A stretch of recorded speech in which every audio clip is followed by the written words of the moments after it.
Mukhang sa bus na raw aabutan ng Noche Buena ang ilang pasahero sa PITX dahil yan sa dami ng mga bibiyahe ngayong bisperas ng Pasko. At live mula sa PITX, may express report si Hannibal Talete live.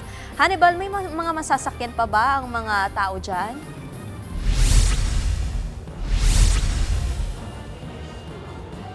Nikki, dinagdagan ang ilang babiyaheng bus dito sa PITX dahil sa dami ng mga pasaherong uuwi ngayong bisperas ng Pasko.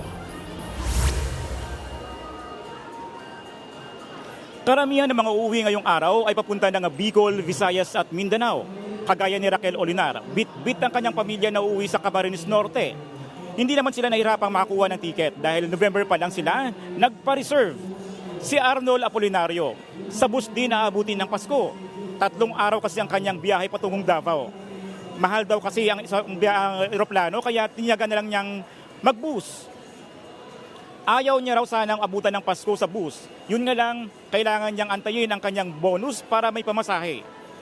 Ayon sa mga dispatcher ng biyaheng Bicol, fully booked na ang kanilang bus na hanggang December 31.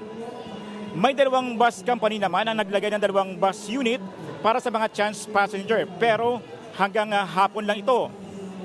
Sa ngayon, mahigpit na seguridad ang ipinapatupad dito sa entrada ng PITX. Meron din yung bomb sniffing dog na nag-iikot sa terminal at PNP personnel. Nikki, as of 8 a.m., 40,400 na mga pasahero ang naitala ngayong umaga, no? At halos 200,000 pasahero ang naitala kahapon. Sa ngayon, tuloy-tuloy ang dating ng mga pasahero na babiyahe ngayong papalapit na ang Pasko. Nikki.